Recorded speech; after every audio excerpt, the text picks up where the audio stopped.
ನೀವೆಷ್ಟೇ ಕೋಪ ಮಾಡಿಕೊಂಡ್ರು ಪರವಾಗಿಲ್ಲ, ನಡೆದದನ್ನೆಲ್ಲ ನಿಮ್ಮ ಹತ್ರ ಹೇಳ್ಬಿಡ್ತೀನಿ. ಅವನು ಜೀವಂತವಾಗಿದ್ದಾನೆ ಅಂತಾನೆ ನನಗೆ ಗೊತ್ತಿರಲಿಲ್ಲ. ಅವನು ಬದುಕಿದ್ದಾನೆ. ವೀರು, ನೀವು ಮಾತಾಡ್ತಿರೋದು? ಹೇಳಿದ್ನಲ್ಲ, ನನ್ನ ಆತ್ಮೀಯ ಸ್ನೇಹಿತ ಅಂತ. ಅವನ್ನ ನೋಡಿ ಮಾತಾಡ್ಸೋಣ ಅಂತ ಹೋದೆ. ನನಗೆ ಯಾಕೆ ಮೋಸ ಮಾಡಿದೆ ಅಂತ ಕೇಳೋಣ ಅಂತ ಹೋದೆ. ಆದರೆ ವಿಧಿ ಅದಕ್ಕೆ ಅವಕಾಶ ಕೊಡಲಿಲ್ಲ. ಅವನು ಕೋಮಾಲಿದ್ದಾನೆ. ನಿಮಗೆ ಬೆಲೆ ಕೊಟ್ಟು ನಾನು ಅವನ್ನ ಮೀಟ್ ಮಾಡೋಣ ಅಂತ ಹೋದೆ. ಈಗ ಈ ಪರಿಸ್ಥಿತಿನಲ್ಲಿದ್ದೀನಿ. ಈಗಲೂ ನನಗೆ ಅವನ್ನ ನೋಡೋದಾಗ್ಲಿ ಮಾತಾಡೋದಾಗ್ಲಿ ಸುತ್ತರಾಮ್ ಇಷ್ಟ ಇಲ್ಲ.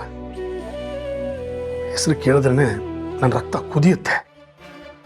ಇರ್ಬೋದು ವೀರು, ಈಗ ನಿಮ್ಮ ರಕ್ತ ಕುದೀತಿರ್ಬೋದು. ಆದರೆ ಮುಂದೆ ಒಂದು ದಿನ ಸತ್ಯ ಏನು ಅಂತ ಗೊತ್ತಾದಾಗ ಇಂಥ ಮಾತುಗಳನ್ನು ಆಡಿದ್ದಕ್ಕೆ ನೀವೇ ಪಶ್ಚಾತ್ತಾಪ ಪಡ್ತೀರಾ.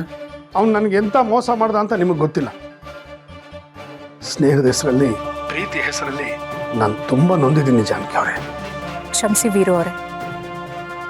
ನಿಮ್ಮ ಕೋಪಕ್ಕೆ, ನಿಮ್ಮ ಆವೇಶಕ್ಕೆ, ನಿಮ್ಮ ಮನಸ್ಸಿಗಾಗಿರೋ ನೋವಿಗೆ ನನಗೆ ಕಾರಣ ಗೊತ್ತಿಲ್ಲದೆ ಇರ್ಬೋದು. ಆದರೆ ಎಷ್ಟು ಆಳವಾಗಿ ನೋವಾಗಿದೆ ಅನ್ನೋದು ನನಗೆ ಗೊತ್ತಾಗ್ತಿದೆ. ನಿಮ್ಮ ಸ್ನೇಹಿತರು ಕೋಮಾದಲ್ಲಿದ್ದಾರೆ ಅಂತ ಹೇಳಿದ್ರಲ್ಲ, ಯಾಕೆ? ಏನಾಯ್ತು? ಅವನ ಮೇಲೆ ಶೂಟೌಟ್ ಆಯ್ತು. ಯಾರೋ ಅವನ್ನ ಗುಂಡಿಟ್ಟು ಕೊಲ್ಲಕ್ಕೆ ಪ್ರಯತ್ನ ಪಟ್ಟರು. ಇಷ್ಟೆಲ್ಲ ಆಗಿದೆ ಅಂದಮೇಲೆ ಅವ್ರು ಯಾವುದೋ ಸಮಸ್ಯೆಯಲ್ಲಿ ಸಿಕ್ಕಾಕೊಂಡಿರ್ಬೋದು ಅಲ್ವಾ? ಅವ್ರ ಬದುಕಿನಲ್ಲಿ ಅಂಥದ್ದು ಯಾವುದೋ ಒಂದು ರಹಸ್ಯ ಇರ್ಬೋದು ಅಲ್ವಾ? ಇಷ್ಟು ವರ್ಷ ಅವ್ರ ಜೀವನದಲ್ಲಿ ಏನೇನೆಲ್ಲ ನಡೆದಿದೆ ಅಂತ ನಾವು ಊಹೆನೂ ಮಾಡ್ಕೊಳ್ಳೋದಕ್ಕಾಗಲ್ಲ. ಇದಕ್ಕೆಲ್ಲ ಅವರೇ ಉತ್ತರ ಕೊಡಬೇಕು. ಆದರೆ ಒಂದಂತೂ ನಿಜ ವೀರು ಅವರೇ, ಸತ್ಯಕ್ಕೆ ಸಾವಿಲ್ಲ. ನೀವು ಅಂದ್ಕೊಂಡಿರೋದೇ ಸತ್ಯನೋ ಅಥವಾ ನೀವು ಅಂದ್ಕೊಂಡಿರೋದಕ್ಕೂ ಮೀರಿ ಇನ್ನೊಂದು ಸತ್ಯ ಇದೆಯೋ ಯಾರಿಗೂ ಗೊತ್ತಿಲ್ಲ. ನಿಜವಾದ ಸ್ನೇಹ ಆಗಲಿ, ನಿಜವಾದ ಪ್ರೀತಿಗಾಗಲಿ ಯಾವತ್ತೂ ಮೋಸ ಆಗಲ್ಲ. ಹಾಗೊಂದು ವೇಳೆ ಆಗಿದ್ರೆ ಅದು ನಿಜವಾದ ಸ್ನೇಹನೂ ಅಲ್ಲ, ನಿಜವಾದ ಪ್ರೀತಿನೂ ಅಲ್ಲ. ನೀವು ಒಂದು ಕ್ಷಣ ನೆನಪು ಮಾಡ್ಕೊಳ್ಳಿ. ನಿಮ್ಮ ಸ್ನೇಹ ಆಗಲಿ, ನಿಮ್ಮ ಪ್ರೀತಿ ಆಗಲಿ, ನೀವು ಅವ್ರ ಜೊತೆ ಚೆನ್ನಾಗಿದ್ದಾಗ ಕಳೆದಿದ್ದ ಕ್ಷಣನ ನೆನಪು ಮಾಡ್ಕೊಳ್ಳಿ. ಒಂದೇ ಒಂದು ಸಲನಾದರೂ ಅದೆಲ್ಲ ನಿಮಗೆ ನಾಟಕ ಅಂತ ಅನಿಸುತ್ತಾ? ಇಲ್ಲ. ಹಾಗಾದರೆ ನಿಮ್ಮ ಮನಸ್ಸು ನಿಮಗೆ ಮೋಸ ಮಾಡಿಲ್ಲ.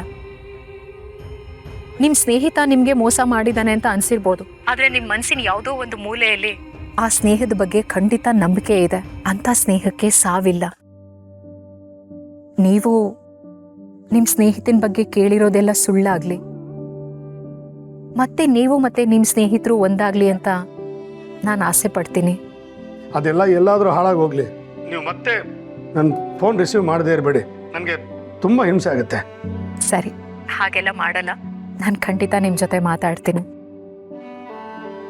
ವೀರು ಅವರೇ, ನನ್ನ ಮಾತಿಗೆ ಬೆಲೆ ಗೌರವ ಕೊಟ್ಟು ನೀವಿಷ್ಟೆಲ್ಲ ಮಾಡಿದ್ದೀರಲ್ಲ, ನನಗೆ ನಿಜವಾಗ್ಲೂ ಖುಷಿ ಆಗ್ತಿದೆ. ನಾನು ನಿಮಗೆ ಮತ್ತೆ ಕಾಲ್ ಮಾಡ್ತೀನಿ. ಹಾಗೆ ನಾನು ಹೇಳಿದ್ರ ಬಗ್ಗೆ ಯೋಚನೆ ಮಾಡಿ.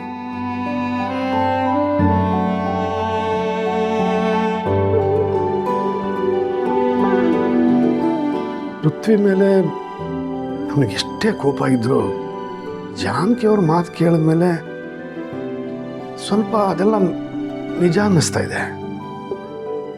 ಇದಕ್ಕೆಲ್ಲ ಪೃಥ್ವಿನೇ ಉತ್ತರ ಕೊಡಬೇಕು. ಪೃಥ್ವಿಗೆ ಮತ್ತೆ ಪ್ರಜ್ಞೆ ಬಂದು ಎಲ್ಲ ಪ್ರಶ್ನೆಗಳಿಗೂ ಅವನೇ ಉತ್ತರ ಕೊಡಬೇಕು. ಸತ್ಯ, ಪೃಥ್ವಿಗೆ ಏನೂ ಆಗದೆ ಇರಲಿ, ನಾನು ಅವನಿಂದ ಎಲ್ಲ ನಿಜ ತಿಳ್ಕೋಬೇಕು.